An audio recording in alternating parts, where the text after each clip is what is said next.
31장 31절에서 34절 말씀 같이 봉독하겠습니다.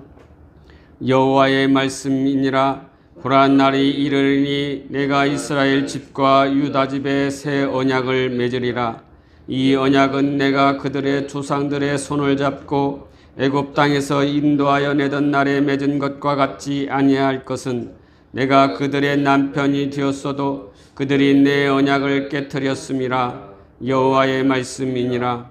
그러나 그 날 후에 내가 이스라엘 집과 맺을 언약은 이러하니 곧 내가 나의 법을 그들의 속에 두며 그들의 마음에 기록하여 나는 그들의 하나님이 되고 그들은 내 백성이 될 것이라. 여호와의 말씀이니라. 그들이 다시는 각기 이웃과 형제를 가리켜 이르기를 너는 여호와를 알라 하지 아니하리니 이는 작은 자로부터 큰 자까지 다 나를 알기 때문이라. 내가 그들의 악행을 사하고 다시는 그 죄를 기억하지 아니하리라. 여호와의 말씀이니라. 아멘.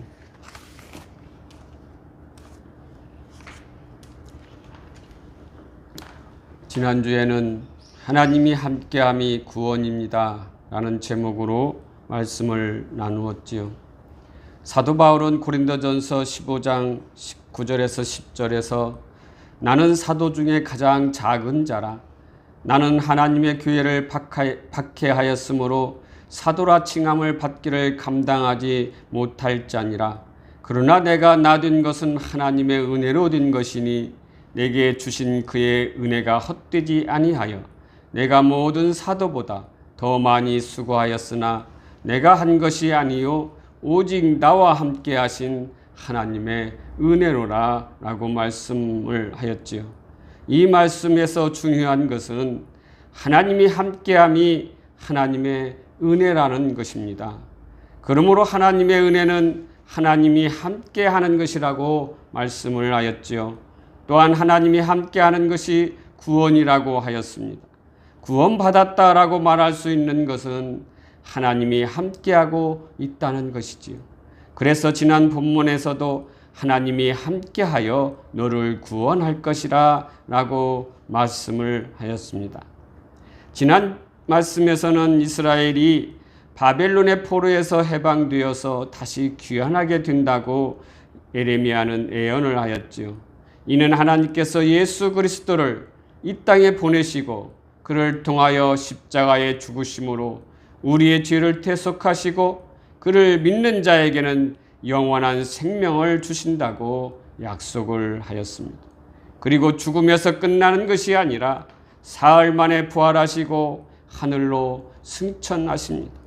그리고 이 땅에 다시 오신다고 약속하시지요. 이것을 재림이라고 하였습니다. 재림 때 우리 성도들에게 일어나는 일이 무엇이라고 하였습니까? 첫째는 죄의 멍에가 벗겨져 자유하게 된다고 하였습니다. 둘째는 성도의 원수인 사탄의 파멸을 보게 된다고 하였습니다.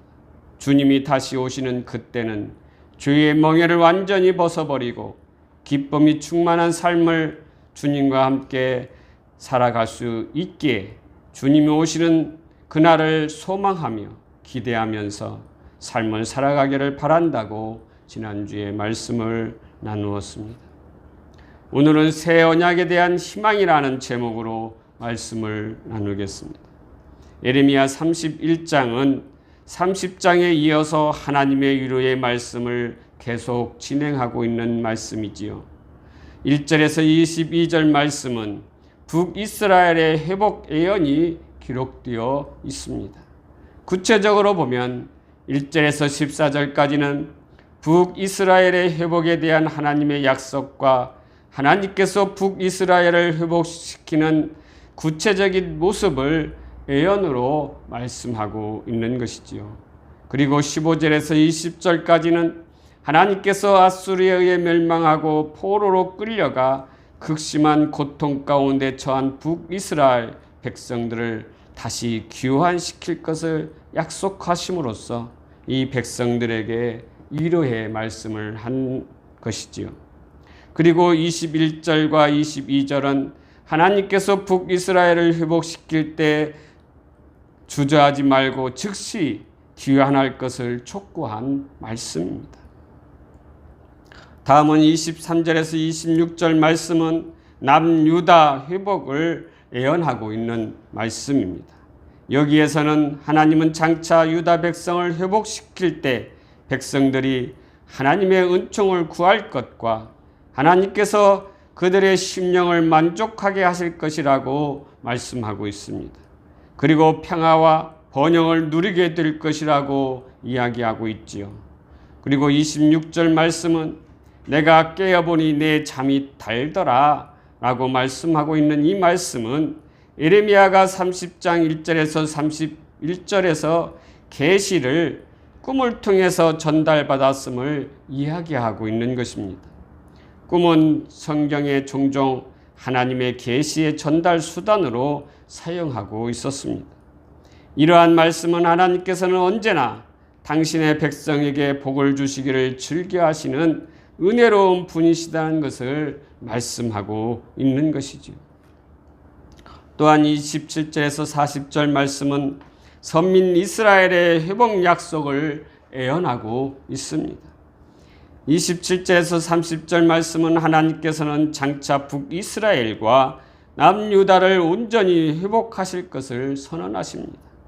그리고 31, 34절은 하나님께서 과거 이스라엘과 맺으신 옛 언약과 전혀 다른 영원히 폐해지지 않는 새 언약을 장차 이스라엘과 세우실 것을 약속하고 있는 말씀이고, 그리고 35절 37절은 새 언약의 성취에 대한 여호와의 신실성을 자연 법칙의 불변성을 들어서 보증하고 있는 내용입니다. 그리고 마지막 38절에서 40절 말씀은 하나님께서 예루살렘 성의 재건과 그 안전을 보장하신다는 말씀이죠. 이처럼 31장의 말씀은 전반적으로 하나님께서 이스라엘에게 주시는 희망의 메시지입니다. 예레미야 선지자는 근본적으로 희망의 예언자라고 볼 수도 있습니다. 이스라엘이 비극적으로 전쟁에서 처참한 상황을 맞이하여 망하고 포로로 끌려간다는 예언의 말씀이 거기서 끝나는 것이 아니라 밤이 지나면 새벽이 온다는 사실을 믿었던 예레미야 선지자는 희망의 선지자로서 희망의 말씀을 선포했던 것입니다. 그가 선포한 희망은 그러나 아픔을 지니고 있습니다. 그 희망은 나라가 붕괴된 후에야 새로이 세워진다는 희망입니다. 먼저 뽑힌 후에야 새롭게 이식되는 희망이기 때문에 아픔 속에 희망이 있는 것을 보았던 것입니다.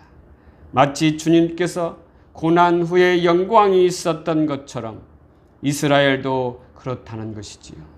그래서 하나님께서 예레미야를 예언자로 부르면서 이렇게 말씀하고 있습니다. 예레미야 1장 10절 말씀을 보시겠습니다.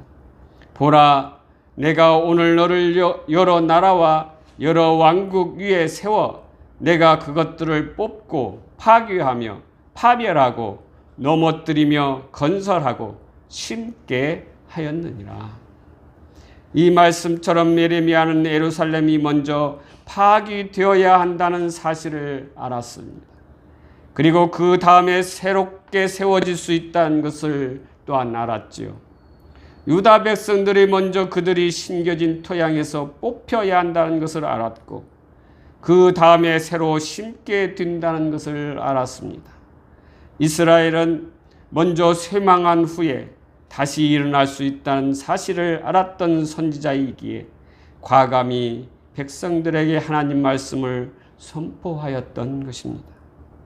예레미야에 선포된 말씀들은 어찌 보면 백성들에게 한낱 웃음거리에 불과한 것이었지만 그러나 그들은 사람들의 눈에 보이지 않을 뿐이지 실상은 하나님이 만들어 가시는 선포된 말씀이기에 반드시 이루어져 간다는 것입니다.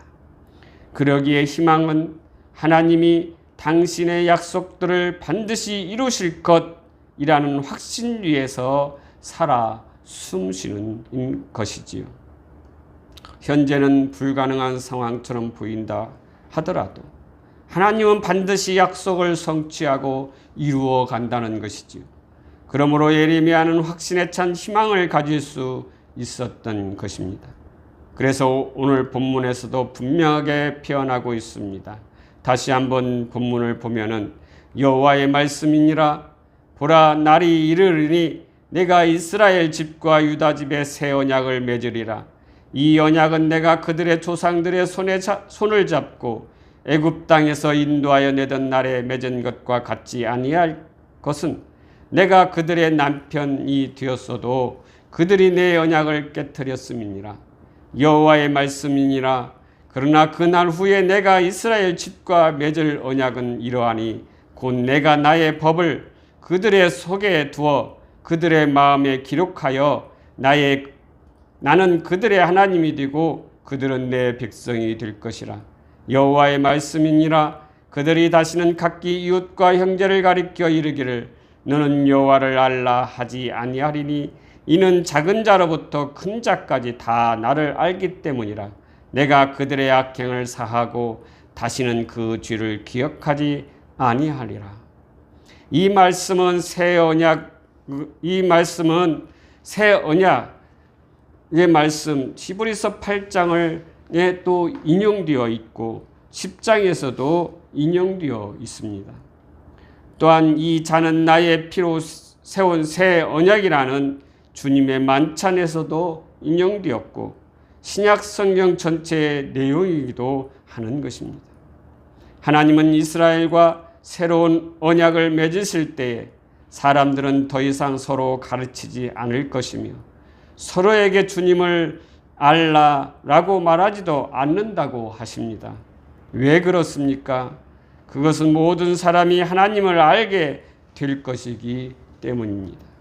다시 말하면 하나님이 새로운 언약을 만드실 때에는 더 이상 전도나 선교 사역이나 설교들 그리고 교회 교육, 신학교에서 받는 학교 교육들도 필요하지 않다는 것입니다.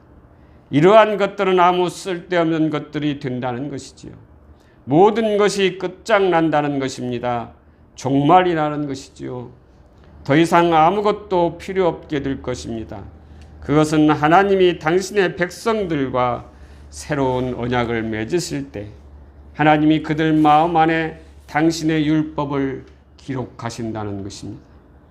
하나님이 그들 마음속 깊이 계시면서 그들의 하나님이 되시겠다는 것입니다.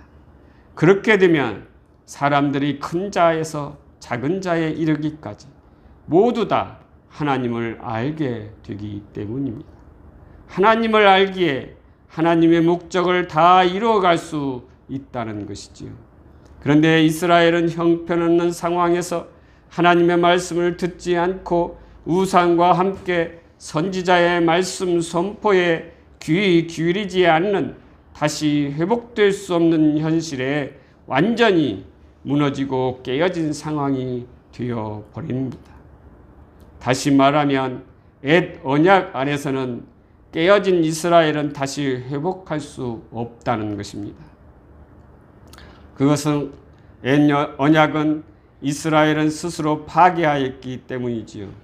그들은 옛 언약을 파괴한 이유는 비록 의형적으로 이집트 노예 생활에서 해방되었지만 내면적 죄에서는 해방되지 못했기 때문에 그들은 죄의 노예가 되어 옛 언약을 파괴했던 것입니다.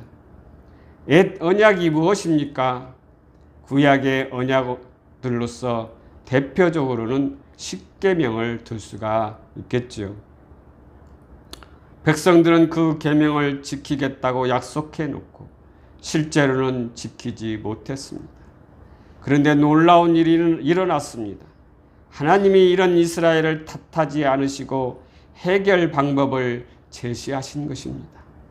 그것은 당신의 율법을 사람들 가운데 두고 그들 마음에 기록하겠다고 하신 것입니다.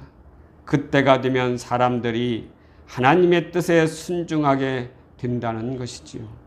그러나 그들이 순종하게 되는 이유는 순종해야만 하기 때문이 아니라 자원하는 마음이 일어나기 때문입니다. 그들은 오늘 본문에서 말하고 있는 말처럼 이런 것은 기적이라고 말하고 있는 것이지요. 모든 사람들이 그들 마음에 있는 하나님의 뜻을 알게 되고 그 하나님의 뜻을 마음으로 알게 된다는 그것이 기적인 것이지요.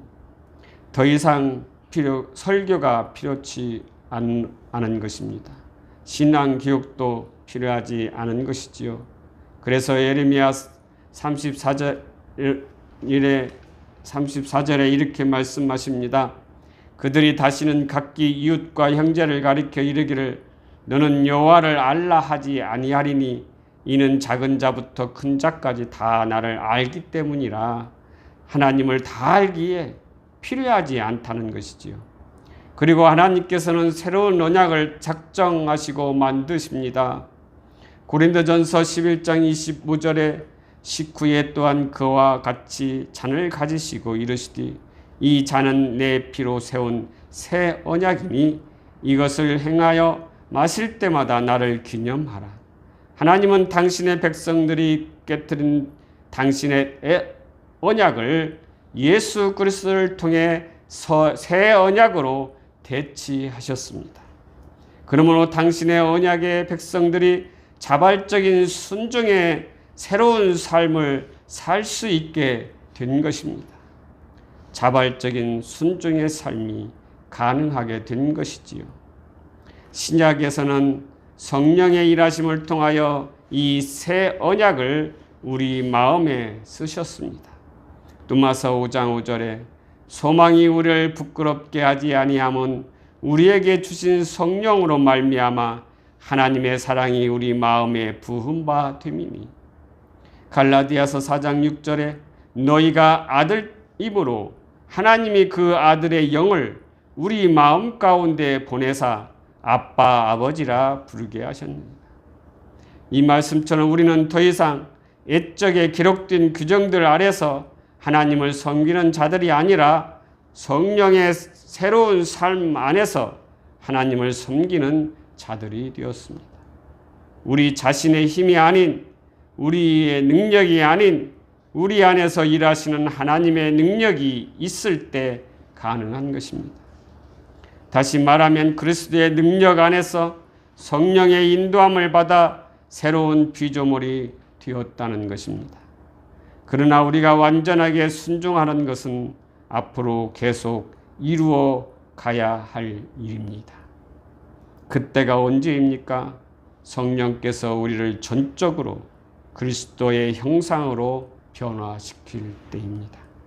성령께서 에베소 5장 27절 말씀처럼 티나 주름 잡힌 것이나 이런 것들이 없이 거룩하고 흠이 없게 하나님 앞에 영광스러운 교회로 세울 때입니다.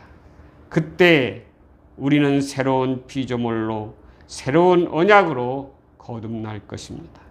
사랑하는 성도 여러분, 이스라엘 백성들은 언약을 스스로 파기하고 완전히 파멸을 당하였습니다.